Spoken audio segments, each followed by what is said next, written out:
आज़ादी के बाद हमें नया करिकुलम बनाना पड़ा और देश की जो भी आवश्यकताएं थी उन आवश्यकताओं की पूर्ति के लिए हम छात्रों को कैसे तैयार करें, और यह काम शिक्षक कर सकते थे। इसीलिए all India science teacher association की स्थापना हुई। इसकी जो स्थापना हुई 1956 में हिमाचल प्रदेश के तारा देवी नामक स्थान पर जून महीने में हुई थी, 1956 के जून में। लेकिन दिसंबर 1956 में इसका जो पहला सम्मेलन हुआ वो ग्वालियर के सिंधिया स्कूल में हुआ।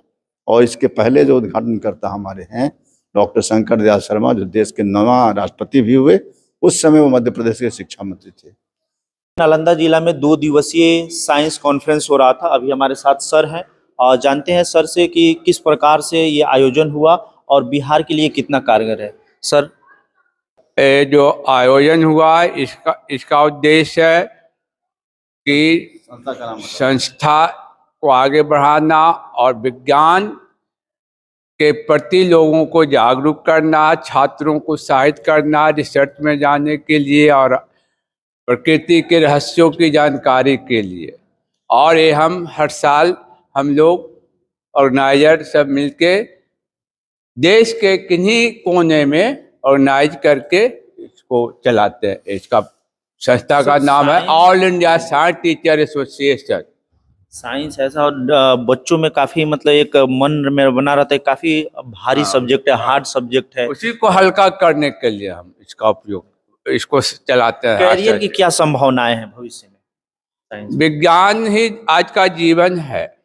विज्ञान जब जानेंगे तो कैरियर अपने आप बनते चला जाए। विज्ञान एक ऐसा विषय है जो असंभव को ही संभव करता है। विज्ञान में रोज नई नई समस्या आते हैं। हमारे वैज्ञानिक, हमारे विज्ञान से पढ़े लिखे लोग उस समस्या का समाधान करते हैं।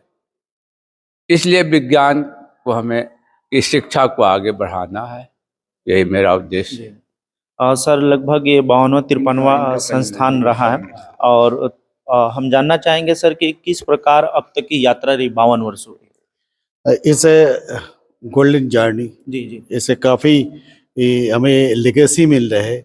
काफ़ी विद्वान आदमियों से, विद्वान स्कॉलर से हम जुड़े रहे।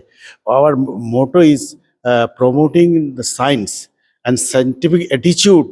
That's we want to spread these things with students. It is our all India basis organization. Every year we meet with this organization committees and teachers and students all over the India. It's an amazing thing. It's a platform we are giving to all these participants and teachers, that you can present your scientific attitudes and to the students, to promote the science and to promote the burn the light candle in their mind in scientific attitude. This is the motto our. हमारे साथ Ravinder sir हैं। और sir, वर्तमान में जो opportunity है science में वो किस प्रकार है युवाओं में? साइंस तो ऐसे जीवन के हर एक क्षेत्र में जरूरी है। और आज जो हमारे छात्र हैं, खास करके तकनीकी शिक्षा पर जिनका ज़्यादा जोर है, आज आप कंप्यूटर साइंस को ले लीजिए, इलेक्ट्रिसिटी को ले लीजिए, मैकेनिक्स को ले लीजिए, निर्माण को ले लीजिए, दवा उद्योग को ले लीजिए, कपड़ा उद्योग को ले लीजिए, जूता उद्योग को ले लीजिए।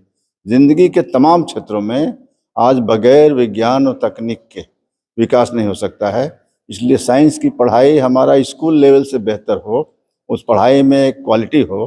क्वालिटी साइंस एजुकेशन के लिए यह संस्था शिक्षकों की कैपेसिटी बिल्डिंग को तैयार करती है, शिक्षकों को कैपेबल बनाती है, उनके ज्ञान के स्तर को उन्नयन कराती है, ताकि वो बेहतर ढंग से अपने बच्चों को क्लास में पढ़ा सके।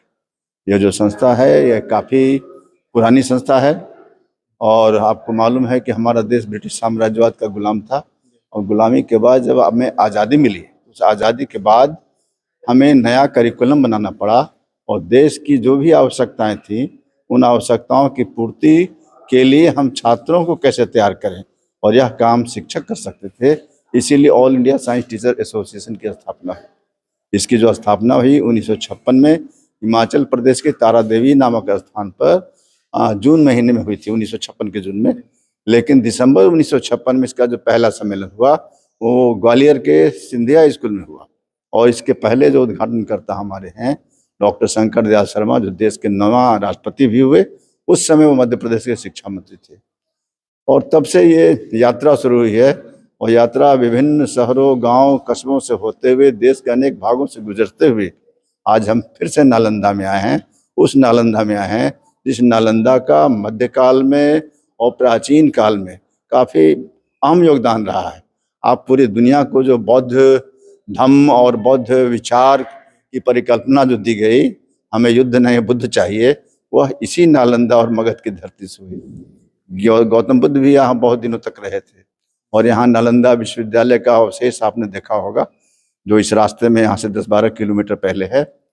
वहाँ ह्वेनसांग जैसे विद्वान आए थे और वहाँ करीब चीन, Japan, Korea, Taiwan, Manchuria, Burma, बहुत सारे दूसरे देशों से भी हजारों हजार की संख्या में विद्यार्थी थे। कहा जाता है कि 15 से 16 हजार विद्यार्थी वहाँ आवासीय व्यवस्था में रहते थे और उनका वहाँ रेसिडेंशियल जो यूनिवर्सिटी था उसमें बहुत सारे आचार्य रहते थे। वहाँ शिक्षा पाने ह्वेनसांग आए थे चीन से चल करके। काफ़ी आंधी तूफान और चोर डाकू उस समय होते थे, उनका सामना करते हुए, सिपाहियों से बचते हुए, क्योंकि उस समय वीज़ा पासपोर्ट जैसा कुछ चीज़ था नहीं, उन्हें स्वयं अपने भरोसे आना था। इन तमाम अड़चनों का सामना करते हुए ह्वेनसांग यहाँ तक आए और नालंदा में काफ़ी दिन तक रहे और फिर उन्होंने यहाँ कुछ पुस्तक की भी रचना की और यहाँ से बहुत सारा बौद्ध साहित्य लेकर के हाथी पर सवार होकर के चीन लौटे थे। तो यह बहुत ही ऐतिहासिक जगह है और इस ऐतिहासिक जगह पर आकर के हमारे साइंस टीचर एसोसिएशन को भी काफ़ी गौरव हासिल हो रहा है। हमारा ये जो आयोजन है शिक्षकों के भरोसे से होता है और इस विद्यालय के जो ऑनर कहिए, डायरेक्टर कहिए, डॉक्टर विश्वेंद्र कुमार सिन्हा जी हैं, वो बड़े लीडिंग ऑर्थोपेडियन हैं, ऑर्थोपेडिक के डॉक्टर हैं, खुद नेतरहाट के पास आउट हैं। नेतरहाट जो एक समय बिहार का बहुत ही बढ़िया आवासीय विद्यालय हुआ करता था, वहाँ से वो पढ़े हैं और उसी परिकल्पना पर उन्होंने स्कूल खोला है और आज उनके विद्यालय में हमारा ये 53वां सम्मेलन है। सर, जो लगातार साइंस में टेक्नोलॉजी आ रहे हैं, सब नए नए इन्वेंशन हो रहे हैं और उसमें विज्ञान का जो अपना एकेडमिक एरिया है उसे किस तरीके से देखते हैं? जैसे एआई के तमाम वेरिएंट आ रहे हैं। ये तमाम चैलेंजेस आएंगे और इनको हमको स्वीकार करना चाहिए। एआई है तो आर्टिफिशियल इंटेलिजेंस जिसको कहते हैं आप, तो इसकी भी ज़रूरत है। बहुत सारी ऐसी जगहों पर इनकी ज़रूरत है। जैसे आप देखिए कोविड वाले दौर में बहुत जगह ऐसा हुआ कि रोबोट के सहारे दवाई और ये प्रिस्क्रिप्शन पहुंचाए जा रहे हैं, है ना। उसी तरह बहुत सारा ऐसा एक्सीडेंटल काम हो सकता है, जैसे मेन होल को साफ करने के लिए जो आज मैनुअल तरीका था, आज उसको हटा के यदि एआई के सहारे से आप करते हैं तो कैजुअलिटी की संभावना नहीं के बराबर होती है। तो इस तरह के जो चुनौतीपूर्ण काम है, उन चुनौतीपूर्ण कार्यों के लिए एआई जरूरी हो जाता है। लेकिन इससे दूसरी भी चीज़ें हो सकती हैं, जैसे ज़्यादा एआई के सहारे ही हम चलेंगे तो हो सकता है कि जो मेंटल लेवल और आपका जो मेंटल एक्सरसाइज करने की जो क्षमता है, उस क्षमता में कहीं कुछ कमी आएगी। तो ये चुनौती को पॉजिटिव, सर हाँ, तो इन तमाम चुनौतियों को स्वीकार करना होगा। बावजूद उसके वो चीज़ें तो आएंगी, उनका स्वीकार करना होगा, उनका स्वागत करना होगा और वह मानवीय कैसे हो, प्रो ह्यूमन कैसे हो, यह बुद्धिजीवी वर्ग को, सचेत वर्ग को, खास करके शिक्षकों को समझने की जरूरत है। क्लाइमेट चेंज अभी we have to accept the challenges. We have to take the benefits, but we are always aware of this odd and bad side of this. तो हम तो साइंस को तो हम तो आगे बढ़ाने के लिए साइंस को लेना ही चाहिए. Science is a progressive thing. Science is a moving thing. We can't stop somewhere. So we have to take the challenges. So it's welcome. We welcome all these things, but we at the same time we want to the precautions we should take. climate change is the biggest problem in our society. How can science help? Yes, we are taking program in every year and everywhere. So we are going to awareness programs there. हम लोग ये चाहते हैं जो सिखाती विद्यार्थी आम आदमी जब हो उनको पास ये सूचना पहुँचे जे climate is degrading and we have some role to prevent it. क्योंकि क्लाइमेट की बात हो रही है सर, ऑक्सीजन केवल पेड़ पौधों से ही मिल सकता है, इसका कोई उपाय नहीं है। साइंस अभी तक मतलब कि खोज नहीं। देखिए, पेड़ पौधे हमारे ही जैसे जीते जागते लिविंग बींग्स हैं। जैसे हम हैं वैसे पेड़ पौधे हैं। और पेड़ की जरूरत जो है कुछ हम भी फुलफिल कर सकते हैं, और पेड़ हमारी जरूरत हमसे ज्यादा फुलफिल करती है। तो वह निःशुल्क ढंग से बिना कोई फीस लिए हुए हमें हवा देती है, ऑक्सीजन देती है। ऑक्सीजन आदमी भी तैयार कर सकता है, लेकिन जब आप लेबोरेटरी में ऑक्सीजन तैयार करते हैं उसके लिए आपको कॉस्ट बियर करना पड़ता है। कॉस्ट बियर करने में खर्च है। अच्छे अच्छे अस्पतालों में ऑक्सीजन की आपूर्ति कम होती है। एक समय तो ऑक्सीजन के सिलेंडर की यहाँ कमी पड़ गई थी, तो आपने देखा कि इंडस्ट्रियल ऑक्सीजन को भी ला करके इस्तेमाल करना पड़ा। लेकिन पेड़ पौधे के होने से हमें वो नौबत नहीं आएगी। हमारे वातावरण में ऑक्सीजन की समुचित मात्रा रहेगी। बैलेंस उसका जब ये रहेगा लेवल, वह लेवल हमारे लिए और सिर्फ मनुष्य के लिए ही नहीं, जितने जीव जंतु हैं सबके लिए वो जरूरी है। एक अंतिम प्रश्न लेंगे इसी सर। का जवाब जो पेड़ पौधे हैं वही इस प्रकृति में ऑक्सीजन और कार्बन डाइऑक्साइड को संतुलित करते हैं। इसमें एक रासायनिक क्रिया होती है जिसको कहते हैं फोटोसिंथेसिस। तो फोटोसिंथेसिस जब होगा तो ऑक्सीजन पौधे से के पत्तियों से लिबरेट करेगा। जब क्रिया नहीं होगी कार्बन डाइऑक्साइड को देंगे, कार्बन डाइऑक्साइड बढ़ेगा, बैलेंस नहीं होगा तो हमारे सांस लेने में दिक्कत हो जाएगी, प्रदूषण हो जाएगा।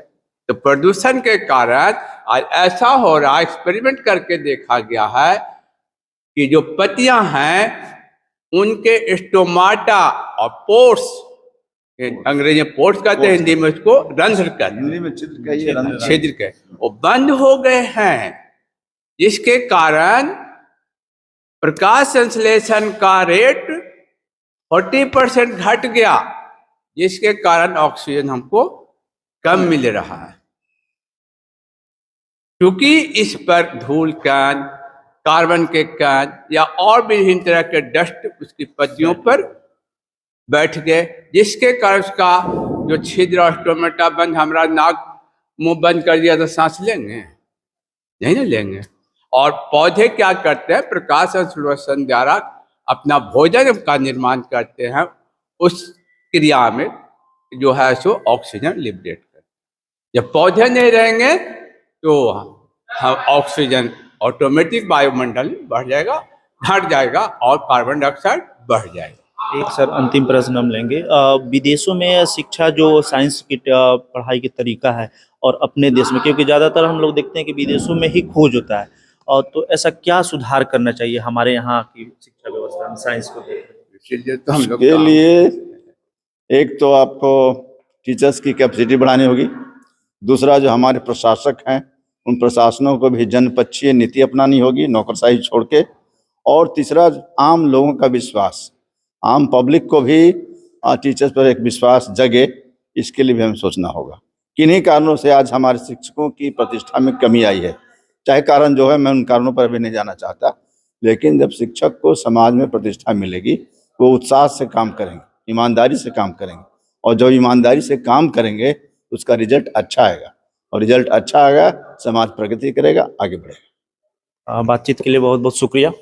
बहुत बहुत और कोई क्वेश्चन हो तो पूछिए।